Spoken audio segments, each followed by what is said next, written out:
Hello all, welcome to the CAD Center online training day 7. I am Viraj from CAD Center Vagoli. So last इसमें हमने देखा था Motors के बारे में, हमने कुछ व्हीकल डायनामिक्स के बारे में फर्स्ट पढ़ा था और उससे पहले हमने टाइप्स देखे थे। अभी हमें यहाँ पे जाना है for the simple energy source systems.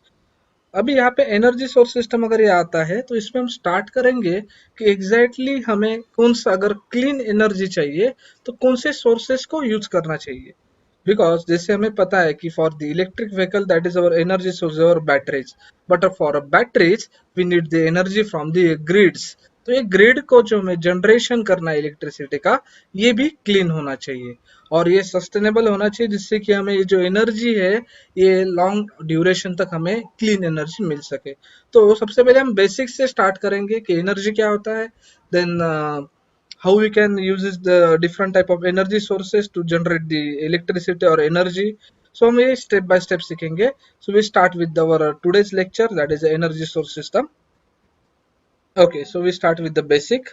सबसे फर्स्ट हम देखेंगे कि जो हमारे पास इलेक्ट्रिक व्हीकल होता है उसमें कौन से सिस्टम्स होते हैं, जैसे कि हमने वन बाय वन देखते हुए आए। सबसे पहले हमने देखा था कि ट्रांसमिशन या ईवी के टाइप्स के बारे में हमने देखा था। So this is your purely battery electric vehicle.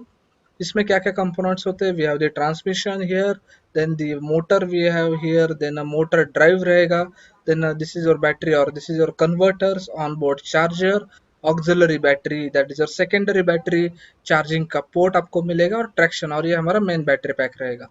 तो this is nothing but this is your construction for the electric vehicle. So अभी इसमें हमें देखना है कि what is the basic configuration, मतलब अगर इसमें हम जो की कंपोनेंट्स होते हैं वो क्या क्या होते हैं, जिसमें हमने सबसे पहले देखा था मोटर और उसको कंट्रोल करने के लिए कंट्रोलर्स आते हैं। Then again for the controller we are taking the power from the battery pack. So this is the main components in the electric vehicle, that is your battery, controller and motor. Okay, so हम start करेंगे आज हमारा जो lecture that is energy source system के साथ। सो हम energy word से start करते हैं। So what is energy? So it is nothing but the capacity to do work. It's called as a energy. So everyone knows the first law of the thermodynamics: energy cannot be created or destroyed, but we can transfer into the one form to the another form. Okay, we call it the law of the conservation according to the first law of thermodynamics.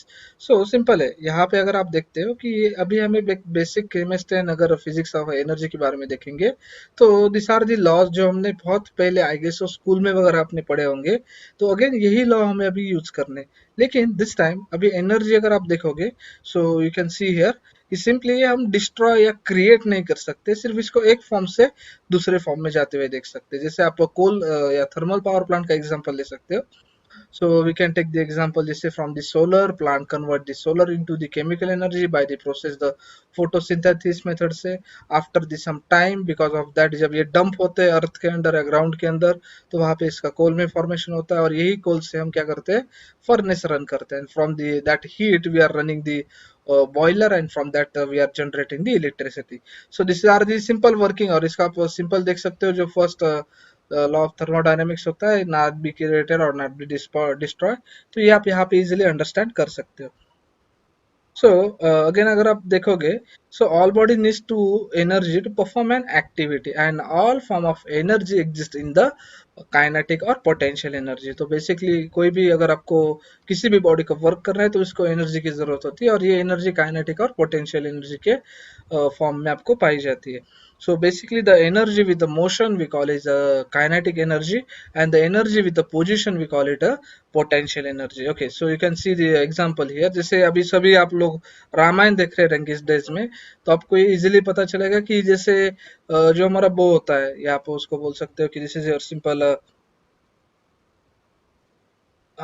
धनुष बोलते हैं उसको। तो basically ये अभी जो condition में है, इस कंडीशन में क्या होता है कि यहाँ पे जब आप इस धनुष का और बो का अगर आप क्या करोगे, स्ट्रिंग स्ट्रेच करते हो, तो उस टाइम पे बो में पोटेंशियल एनर्जी स्टोर होता है because of this positioning here. और जब ये रिलीज करोगे तो उस पोटेंशियल एनर्जी से हम डायरेक्टली काइनेटिक एनर्जी में इसको कन्वर्ट कर देते हैं। So because of this position इसको हम क्या बोलते हैं, this is nothing but your potential energy. इसके और भी आप एग्जांपल देख सकते हो, जैसे कोई अगर दीवार के ऊपर खड़ा होता है उसमें भी पोटेंशियल एनर्जी होता है। डैम में स्टोर वाटर जो होता है वो भी पोटेंशियल एनर्जी का एग्जांपल है। इवन जो मैग्नेट्स होते हैं उसको पर्टिकुलर डिस्टेंस में अगर आप रखते हो तो वहां पर भी आपको पोटेंशियल एनर्जी मिल जाएगी।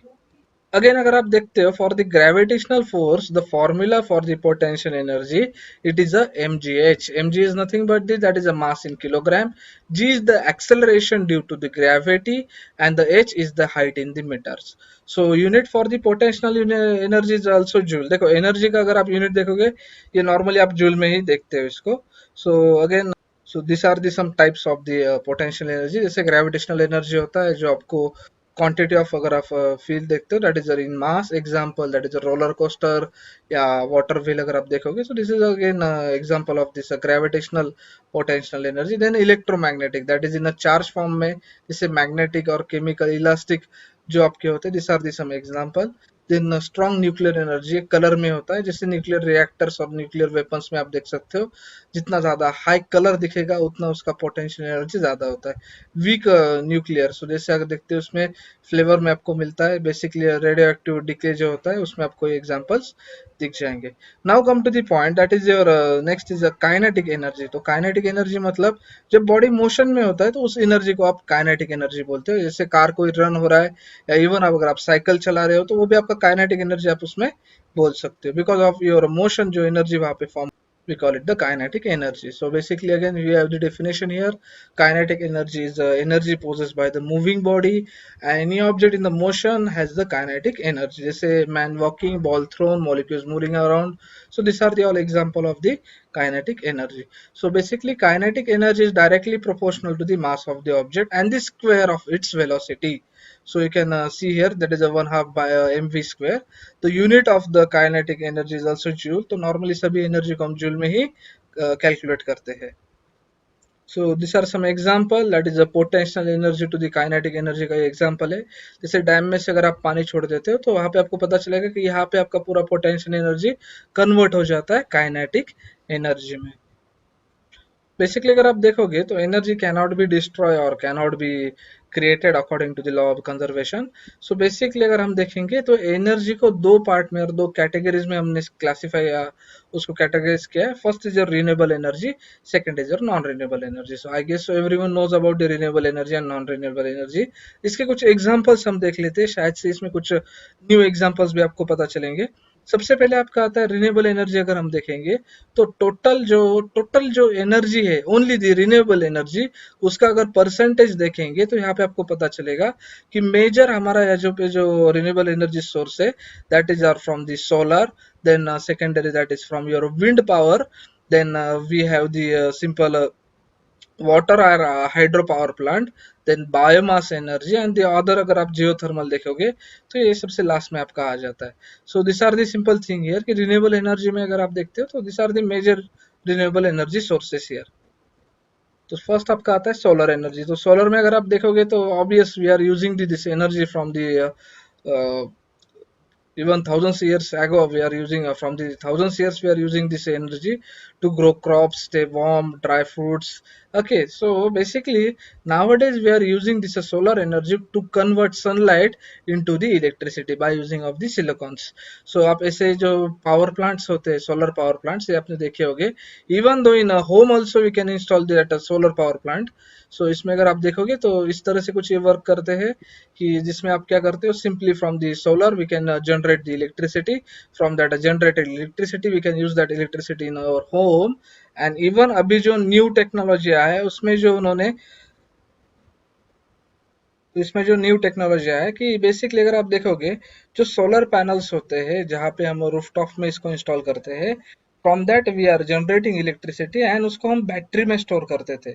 बट अगर आप देखोगे कि इस बैटरी का कॉस्ट भी बहुत हाई होता था, इसकी वजह से जो पूरा सिस्टम है इसका कॉस्ट बढ़ जाता था। बट अभी जो महाराष्ट्र इलेक्ट्रिसिटी बोर्ड है उन्होंने इसका सोल्यूशन निकाला है, they are providing the smart meters. मतलब अभी आपको बैटरीज यहाँ पे इंस्टॉल करने की जरूरत नहीं है। जैसे अगर मैं कोई 1 किलोवाट का अगर कोई सोलर पैनल वहां पे इंस्टॉल कर रहा हूँ और उसमें से डेली या डे में मैं सिर्फ 0.5 या 0.6 किलोवाट का ही एनर्जी यूज कर देता हूँ, तो जो एक्सेस एनर्जी होता है ये डायरेक्टली ग्रिड को सप्लाई किया जाता है। मतलब आप जो इलेक्ट्रिसिटी जनरेट कर रहे हो वो आपके मीटर में से बाहर जाते हुए यहाँ पे इलेक्ट्रिसिटी डायरेक्टली आप ग्रिड को प्रोवाइड कर सकते हो। और जितना एनर्जी आप ग्रिड को डे टाइम में प्रोवाइड कर रहे हो उतना ही एनर्जी आप नाइट टाइम पे उस ग्रिड से ले भी सकते हो। तो इससे फायदा क्या होता है कि एग्जैक्टली आपको यहाँ पे कोई बैटरीज या कोई स्टोरेज सिस्टम बनाने का रखने का जरूरत नहीं है। उसका इन्वेस्टमेंट बहुत कम हो जाता है। और इसका मेन एडवांटेज ये होने लगा कि बहुत सारे जो एरियाज है उनको अच्छी तरह से कंटिन्यूस इलेक्ट्रिसिटी मिलता है। और सेम थिंग जो इनिशियल इन्वेस्टमेंट होता है सोलर पैनल के लिए वो बहुत कम हो जाता है आपका। देन आपका नेक्स्ट टाइप आता है that is a wind energy. तो basically wind energy plays a major role in fulfilling the energy needs in our life. जैसे अगर आप देखोगे जैसे पुणे से अगर आप नगर की तरफ आ रहे हो, सातारा की तरफ जा रहे हो, तो आपको रोड के साइड में बहुत सारे विंड मिल्स दिख जाएंगे। बेसिकली विंड मिल्स का वर्किंग बहुत ईजी होता है कि जो एयर होता है उसकी वजह से आपको जो जनरेटर है आप यहाँ पे रन करते हैं। From that generator we are producing electricity, in that electricity we are directly providing to your grid. From the grid it is providing to your home. तो ये सिंपल वर्किंग आपको यहाँ पे दिखता है। ये भी क्लीन एनर्जी होता है आपका। देन हाइड्रो इलेक्ट्रिक एनर्जी, और आप बोलते हो कि जो डैम के पास आपके वाटर रिजर्वर्स होते हैं वहां पे आप इस सिस्टम को देखोगे। आई गेस तो बहुत सारे जो इलेक्ट्रिकल इंजीनियर्स है, इवन मैकेनिकल इंजीनियर्स जो विजिट के लिए जाते हैं, they are seeing this hydro electric power plants. तो यहाँ पे अगर आप देखोगे तो इसका वर्किंग आपको पता चलेगा, बहुत ईजी है। कुछ स्टूडेंट ने इसको स्कूल टाइम पे भी पढ़ा होगा कि यहाँ पे जो हमारा सिंपल डैम होता है, from that dam we are transferring water via pen stroke. Then उधर से आप टरबाइन को रोटेट करते हो and from that again we are generating electricity, and that generating electricity we are providing to your grid, and from that grid we are using that electricity. So यहाँ पे कुछ इस तरह से आपका वर्क होता है। तो यहाँ पे आप देख सकते हो कि सिंपली ये भी आपका अगेन क्लीन एनर्जी में आता है। नेक्स्ट आपका आता है बायोमास एनर्जी। ओके, अभी इसको रिन्यूएबल एनर्जी में रखना है या नहीं रखना है ये अभी तक डिसाइड नहीं हुआ है, बट इधर से थोड़ा सा पोल्यूशन होता है। Basically biomass is a organic material that come from the plants animal including the crops waste wood trees. उसको आप डायरेक्टली जलाते हो, from that heat we are running our steam engine और generate the electricity with the steam engine. You can see here. So simply यहाँ पे जो हमारा waste होता है जो हम सब कलेक्ट करते हैं, कलेक्ट करके उसको एक जगह पे रन बॉईल किया जाता है और सॉरी जलाया जाता है। उससे जो वाटर बॉईल होता है उस स्टीम एनर्जी से हम डायरेक्टली टरबाइन को रन करते हैं। So this is a simple that is our cycle for the biomass energy. Then geothermal energy. Okay, geothermal energy के बारे में आई गेस तो बहुत कम लोगों को पता है। Basically geothermal energy is energy obtain from the earth internal heat. This can be found deep down to the earth crust in a hot molten rock. इसको आप लावा बोल सकते हो। In order to generate the power from the geothermal energy, well are dug deep into the underground reservoir to access the steam and hot water that can be used to drive the turbine connected to the electricity generator. You can see here कि यहाँ पे आप देख सकते हो simply कि छोटे छोटे बोर जैसे यहाँ पे पूरे जनरेट किए जाते हैं डीप तक, एंड उसमें जो कोल्ड वाटर होता है पंप किया जाता है।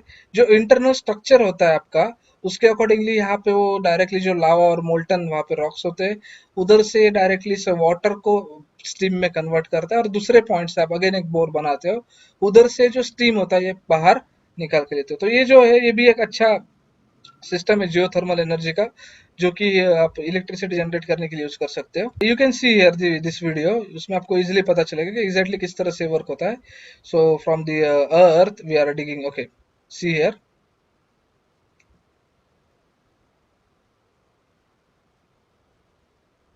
सो यू कैन सी हियर जैसे हमारे पास दो बोर किए जाते हैं, इसमें से यहाँ पे हीट एक्सचेंजर बिठाया गया है। उस हीट एक्सचेंजर से जो स्टीम वहां पे निकलता है उससे हम वाटर को बॉईल करते हैं, और ये जो बॉईल वाटर होता है इसको अगेन आप क्या करते हो, इससे टरबाइंस को रन करते हैं, और ये जो रनिंग टरबाइन है वो इलेक्ट्रिसिटी वहां पे जनरेट कर देते हैं। इसका एकदम सिंपल वर्किंग है। So this is simple, again ये रिन्यूएबल एनर्जी में ही आता है। देन इसके बाद हम देखते हैं non renewable energy. Non renewable मतलब the energy produced from the resource which are available in the limited supply and take a long time to replenish is called as a renewable energy, non renewable energy. तो basically non renewable sources are the thermal, nuclear and natural gases। तो यहाँ पे देखो nuclear के बारे में भी बहुत ज्यादा कंफ्लिक्ट होता है कि इसको क्लीन एनर्जी बोला जाए नहीं बोला जाए, बट अभी के लिए तो हम इसको क्लीन एनर्जी बोल नहीं सकते, बिकॉज इसका जो वेस्ट होता है ये उस पर्टिकुलर एरिया को हमेशा के लिए डिस्ट्रॉय कर सकता है। अगर इसमें हम देखेंगे कि नॉर्मली जो 28% कोल का अगर हम ये ग्लोबली अगर हम देखते हैं तो उसके अकॉर्डिंगली आपको डाटा मिलेगा कि globally 28% energy we are generated from, और electricity generated from the coal, oil 35% and the natural gas 25%। Nuclear energy we are generating only 5%, और यहाँ पे आपको पता चलेगा कि only this 7% energy that is from the renewable sources, that is your hydro and the wind solar geothermal energy. तो ये simple thermal power plant आप देख सकते हो कि कोल की वजह से हम यहाँ पे क्या करते हैं, सिंपली एक फर्नेस में उसको जलाते हैं। From that again you can see here कि उधर से जो स्टीम होता है वो स्टीम जनरेट होता है जो कि टरबाइन को रन करेगा। अगेन स्टीम चला जाता है रिटर्न, यहाँ पे अगेन ये रिपीट होता है, यही प्रोसेस आपका रिपीट होता है। This are the cooling towers. Cooling tower का काम होता है कि जो एनर्जी है उसको अगेन, या वाटर है उसको अगेन वहाँ पे कूल डाउन करे, या उसको एवरेजली वहाँ पे मेंटेन किया जाता है। So this are the some sources कि यहाँ पे हम नॉन रिन्यूएबल एनर्जी में थर्मल एनर्जी का यूज सबसे ज्यादा कर रहे हैं, बिकॉज कोल का अवेलेबिलिटी बहुत अवेलेबल बहुत इजीली होता है। और एक और चीज कि इंडिया में जो हम कोल यूज करते हैं that is not from our country, mainly Australia से वो इम्पोर्ट किया जाता है। Then next is your simple nuclear power plant. So instead of the burning, we are fusion reaction take the place and large amount of energy produced, which is used to convert water into the steam to rotate the turbine and generate electricity. As you can see here कि यहाँ पे क्या होता है, basically this is working here nuclear reactor का, जहाँ पे आपको यहाँ पे सिंपल एक फ्यूजन चैम्बर होता है, उसके अंदर एक कंट्रोल रॉड्स दिए जाते हैं। तो यू कैन सी यार कि यहाँ पे क्या होता है, एक पंप होता है जो क्लोज लूप सिस्टम में इसमें वाटर या आपका कूलेंट फ्लो करता है। फ्रॉम दैट इससे जो कंट्रोल रॉड्स होते हैं, जैसे अगर मैं इसको और इनसाइड लेके जाऊंगा तो यहाँ पे जो आपका फ्यूजन रिएक्शंस होता है वो बहुत कम हो जाएगा। जब मैं इसका आउटसाइड निकालूंगा तो ये जो आपके फ्यूल रॉड्स होती है इसमें रिएक्शन ज्यादा होता है, हीट ज्यादा प्रोड्यूस होता है। सो जैसे आप इसको टेम्परेचर या हीट कंट्रोल के लिए इसको यूज किया जाता है।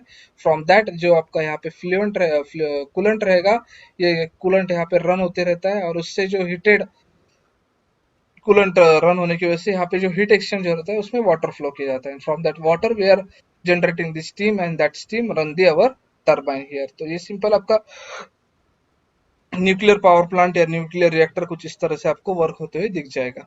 Then next is your natural gas energy. तो नेचुरल गैस एनर्जी भी कुछ इस तरह से होता है, जिसमें आपका गैस जो होता है एक जगह पे यहाँ पे बर्न किया जाता है। From that burning we can just oil and gas वहाँ पे बर्न करके उधर से हम डायरेक्टली जो हीट या उससे जो प्रेशराइज गैस बनते हैं उससे हम टरबाइन को रन करते हैं। So this are the simple thing, from that turbine we are generating electricity and that is a transforming to your grid. Next आपका पार्ट आता है that is energy conservation system. तो basically energy conservation the process of reducing the quantity of energy use.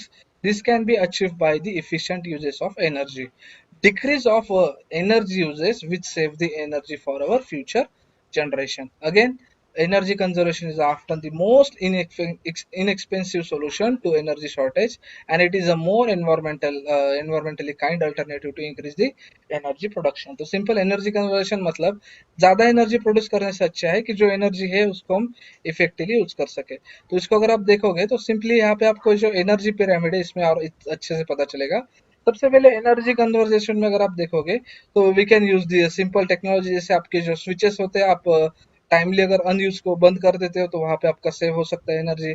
जो taps होते हैं उसको seal लगा दोगे तो जो आपका वाटर वहां पे लीक हो रहा है वहां से एनर्जी स्टोर कर सकते हैं। अगर आप एचवैक अगर आप एसी यूज कर रहे हो तो आप कुछ इस तरह से पेंट कर सकते हो जिससे कि हीट अंदर ना आए, जिससे कि आपके कंप्रेसर पर लोड कम हो जाए। तो ये सबसे बेस्ट होता है आपका एनर्जी पिरामिड का, that is energy conservation. Next आता है अगर हम जो एनर्जी है उसको इफिशियंटली यूज करें।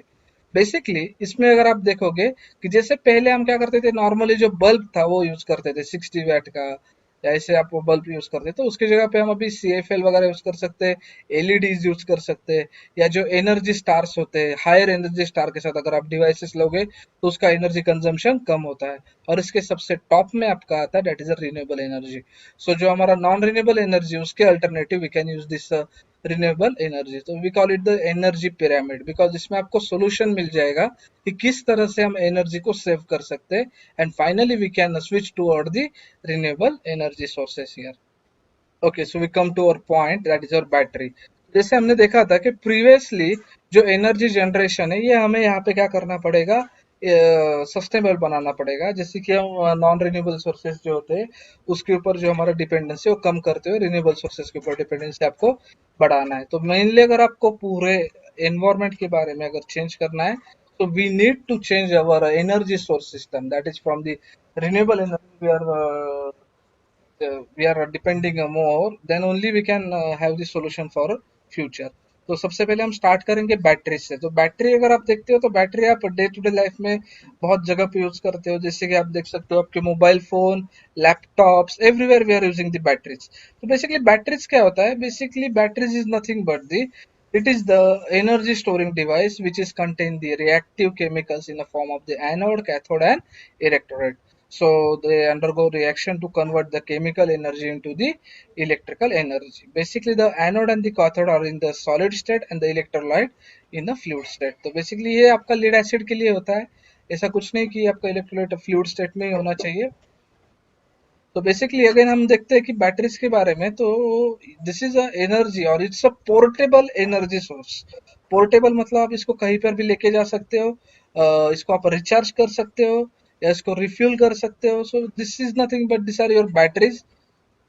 देन अगर हम बैटरीज के टाइप देखेंगे तो हमारे पास 4 टाइप्स ऑफ बैटरी यहाँ पे मेन मिल जाएंगे, जिसमें आपका आता है that is a primary cell और we call it the primary battery. Then we have the secondary cell or we call it the secondary battery, then reserve battery and fuel cell battery. तो one by one इसको हम देखेंगे क्या इसमें difference होता है। सबसे पहले primary cell. So primary battery is a simple non-rechargeable battery mainly used in the portable device as a electric and electronic devices, lights, camera, communication devices, watches, toys, and the wide variety of the other application. So basically these are the providing freedom from the utility power. Okay, अगर हम primary battery देखेंगे तो बचपन में अपने battery को हर एक I guess so बंदे ने बचपन में एक ना एक बार तो बैटरी को खोला होगा। तो उसमें आपको एक कंस्ट्रक्शन दिखता रहेगा, एक ब्लैक कलर का, that is a graphite rod उसके अंदर होता है। देन एनोड के लिए वहां पे आउटर केस रहता था आपका एक जिंक का, this is a simple case. और उसके बीच में यहाँ पे पेस्ट होता था आपका, that is nothing but the magnesium oxide वहां पे आपको मिल जाता था। तो ये पेस्ट जो होता है ये बेसिकली स्टार्टिंग में व्हाइट कलर का होता है, बट जब इस बैटरी को आप यूज कर दोगे तो ब्लैक कलर में हो जाएगा केमिकल रिएक्शन के बाद। So this are the simple basic working अगर आप देखोगे तो इसका कुछ इस तरह से मिलता है। This are the some batteries जो आपने डे टू डे लाइफ में यूज करते हो और यूज किए होंगे। तो इसके अगर एडवांटेज देखेंगे तो ये बहुत सिंपल है, इजी टू यूज। जैसे बचपन में कोई भी छोटा बच्चा अगर उसका कार रन नहीं हो रहा है तो बैटरीज के बारे में पीछे पड़ता था, मुझे बैटरीज खत्म हो गई, बैटरीज ला के दो। एफोर्डेबल है, उसका प्राइस ज्यादा नहीं होता है, हार्डली ये 10, 20, 30 रुपीज तक आ जाता है। मेंटेनेंस कुछ भी नहीं हो सकता है। अलग अलग टाइप्स एंड शेप में आपको मिल जाएंगे, ज्यादा हैजर्डस नहीं है। अगेन जो उसका reasonable energy and power density भी होता है, इट्स रीजनेबल, यहाँ पे आपको एनर्जी मिल जाएगा। रिलायबिलिटी हाई होता है उसका। रिलेबिलिटी मीन्स अवेलेबिलिटी, अगर आप देखोगे तो आप कहीं पर भी आपको ये नॉन रिचार्जेबल बैटरीज अवेलेबल हो जाती है। Then next are your secondary batteries. So basically secondary batteries, that is nothing but the rechargeable battery we call it. So secondary battery can be recharged electrically after every discharge. Through the recharging process, the battery can attain its original condition by passing the current to them in a direction opposite to that discharge current. These batteries are also known as the storage battery or accumulators. इसको आप accumulators भी बोलते हो। Can see this are the rechargeable batteries. जैसे अगर हम phone में वगैरह देखते हैं तो जो हमारे बैटरीज होते हैं this are the secondary batteries. Mainly अगर हम देखेंगे तो this are the lithium ion batteries हम उसमें यूज करते हैं। अगेन अगर आप देखते हो कि इसका जो एडवांटेज होता है, ये सबसे पहले this can be reuse, high power density मिलेगा, high discharge rate, flight discharge score, then again good low temperature performance इसमें आपको मिल जाएगा। So these are some batteries with its characteristics and application, जिसमें आपका आता है that is lead acid battery. तो इसमें अगर हम देखेंगे it's a most popular battery, जो लो कॉस्ट आपका सेकेंडरी बैटरी होता है। इसमें स्पेसिफिक एनर्जी लो रहेगा, देन आपका हाई पावर डेंसिटी या डेंसिटी आपका हाई होता है, then again low temperature performance, maintenance free design. Mainly we can use in automobile, जैसे अगर आप देखते हो आपके बाइक में वगैरह बैटरीज लगे होते हैं, दिस आर और लीड एसिड बैटरीज। अगेन जो माइक्रो हाइब्रिड व्हीकल्स होते हैं उसमें भी आप यूज करते हो। देन निकल कैडमियम बैटरीज, निकल कैडमियम देखोगे तो इट्स कॉस्ट जो होता है इसका हाई होता है, लो टेम्परेचर कैपेबिलिटीज होती है, flat voltage and excellent cycle life. Cycle life मतलब एक बार चार्ज एंड डिस्चार्ज करने के बाद ये बहुत बार चार्ज डिस्चार्ज हो सकता है। बेसिकली एयरक्राफ्ट में इमरजेंसी पावर सप्लाई में, देन कम्युनिकेशन इक्विपमेंट्स में इसको यूज किया जाता है। Then nickel metal hydride batteries, basically sealed and maintenance free batteries इसको आप बोलते हो। Then this have the higher capacity than the nickel cadmium batteries, higher density and power. Mainly जो हमारे पोर्टेबल एप्लीकेशंस होते हैं, हाइब्रिड इलेक्ट्रिक व्हीकल्स होते हैं, वहां पे आपको निकेल मेटल बैटरीज मिल जाएंगी। Then nickel ion batteries rugged, जो इसका ड्यूरेबल एंड रग्ड कंस्ट्रक्शन होता है, लॉन्ग लाइफ एंड इसका स्पेसिफिक एनर्जी लो होता है। Basically rail road card, stationery applications, material handling, वहां पे ये बैटरीज यूज किए जाते हैं। Then next is your silver cadmium, nickel nickel nickel zinc, nickel hydrogen batteries. तो अगर इन तीनों का देखेंगे तो basically this having the high specific energy, good charge retention, moderate cycle life, high cost.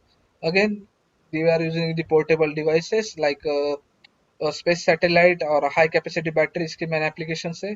Nickel zinc, high specific energy, extended cycle life, high power capability, mainly bicycles और consumer electronics में हम इसको यूज करते हैं। Nickel hydrogen, long life under the shallow discharge, long life means sorry long cycle life under the shallow discharge, मतलब अगर आप इसको यूज कर रहे हो तो लॉन्ग ड्यूरेशन, जैसे कि आप इसको चार्जिंग डिस्चार्जिंग के केस में बहुत टाइम तक इसको चला सकते हो।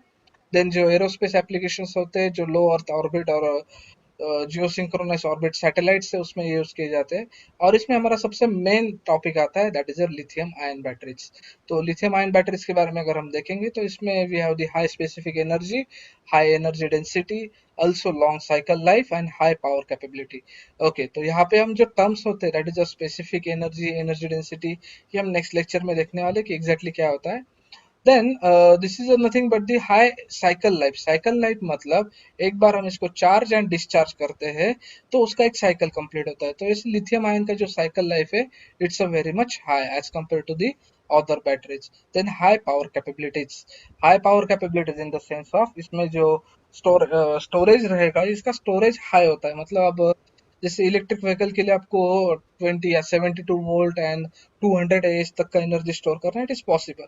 बेसिकली लाइट वेट भी होता है, एनर्जी डेंसिटी इसका हाई होने की वजह से।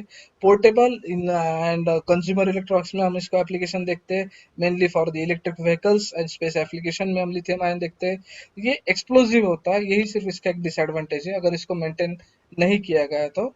सो basically this are the lithium ion battery जो हमें मेन इलेक्ट्रिक व्हीकल्स में हम यूज करते हैं।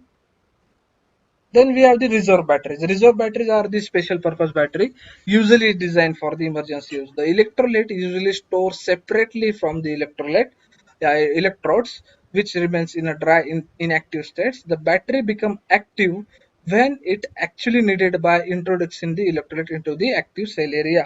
तो यहाँ पे क्या होता है कि जो मिसाइल्स वगैरह होते हैं, आप यहाँ पे देख सकते हो इन दिस सिस्टम,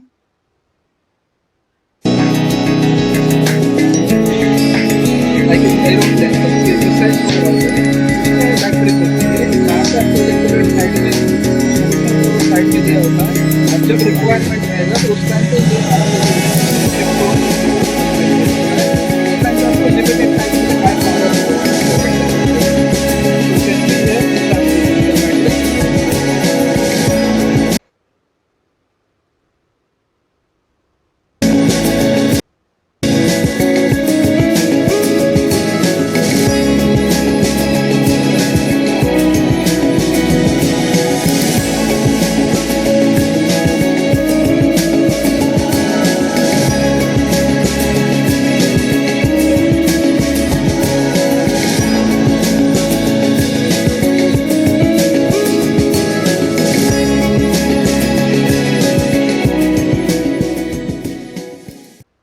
देन इसका अगर एडवांटेज देखेंगे, so this has the benefit of avoiding self discharge until the battery is called into the use.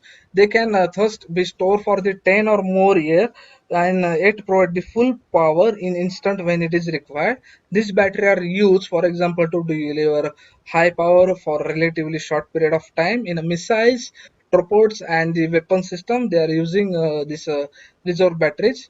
Then we have the fuel cell. So basically the fuel cell relies on the basic oxidation and reduction reaction as with the battery, but the reaction take place on the fuel rather than the electrolyte. So electrodes. The fuel cell produces the electricity as long as the cell receive the fuel supply and can dispose the oxide old fuels. तो यहाँ पे ये सबसे simple construction होता है इसका. You can see here कि जैसे आपका जो हाइड्रोजन है एक आपके एनोड की तरफ से और ऑक्सीजन कैथोड की तरफ से दिया जाता है एंड जब तक आप इसको सप्लाई कर रहे हो तब तक यहाँ पे क्या होता है आपका कंटिन्यूस इलेक्ट्रिसिटी जनरेट होते रहता है. तो एक्चुअली इसको सिर्फ स्टेबल रखने का प्रॉब्लम है, बाकी इसमें अगर आप देखोगे तो आपको प्रॉब्लम नहीं आएगा. मेनली इस तरह से इसका कंस्ट्रक्शन होता है, इस तरह से बैटरी सेल्स होते हैं या फ्यूल सेल्स होते हैं. This is your hydrogen tank. But सबसे मेन इसमें जो आता है कि इसको स्टेबलाइज रखने का जो काम होता है ये सबसे कॉस्टली होता है. जैसे कि अगर आप देखोगे हाइड्रोजन गैस जो है, अगर आप सिंपल एक चुटकी भी बजाओगे तो इतना जूल एनर्जी इसको रिक्वायर्ड है ब्लास्ट होने के लिए. अगर नॉर्मल एयर या नॉर्मल थोड़ा सा लीकेज भी हो जाए तो ब्लास्ट हो सकता है. So this is the main reason. यहाँ पे जो उसका स्टोरेज होता है that is a storage tank, ये आपको बहुत सेफली और बहुत ही सेफ्टी नॉर्म्स के साथ इसको आपको बनाना पड़ता है, इसलिए इसका प्राइस भी हाई होता है.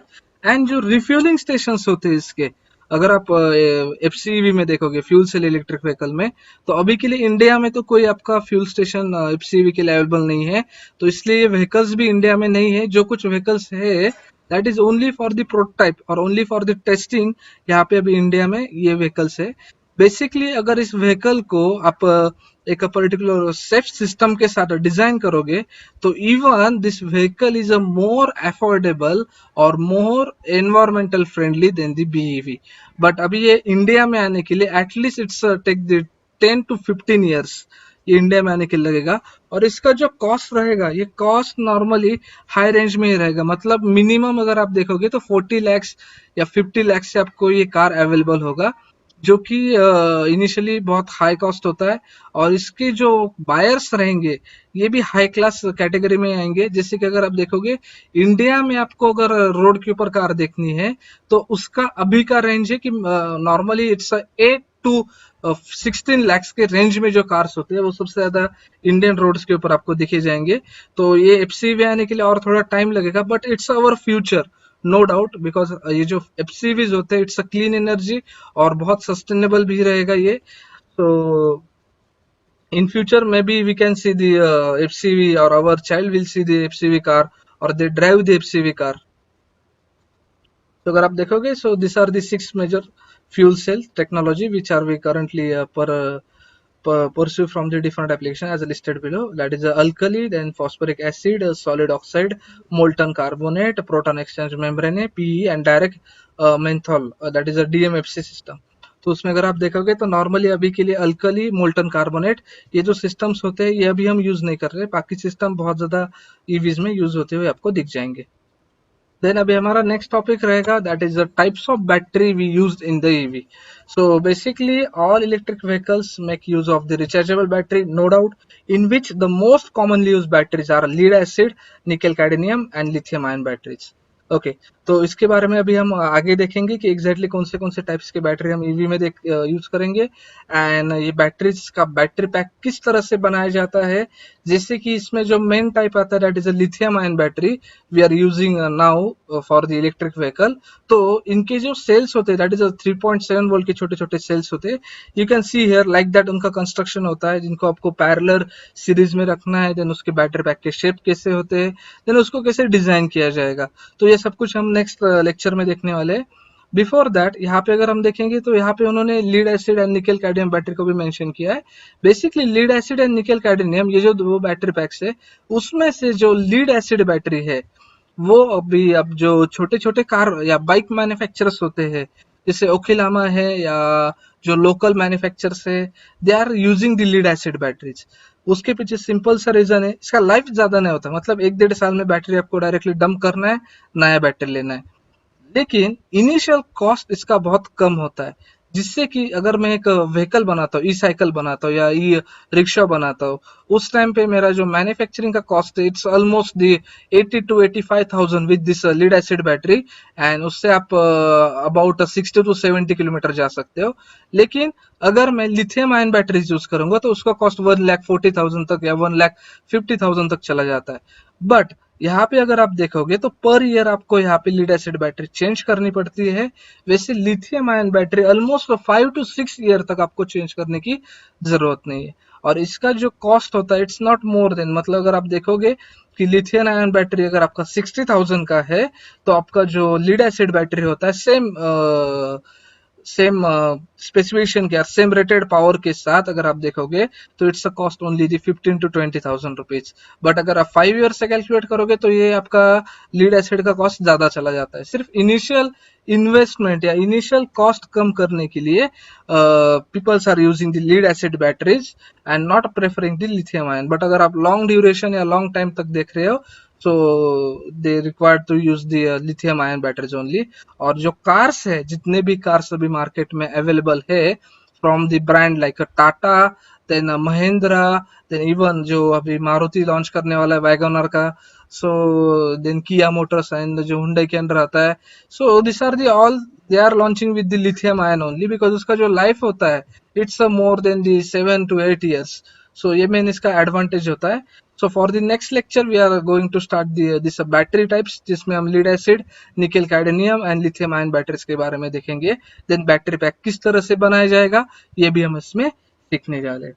चलो, सो अभी के लिए thank you, stay home, stay safe, good bye.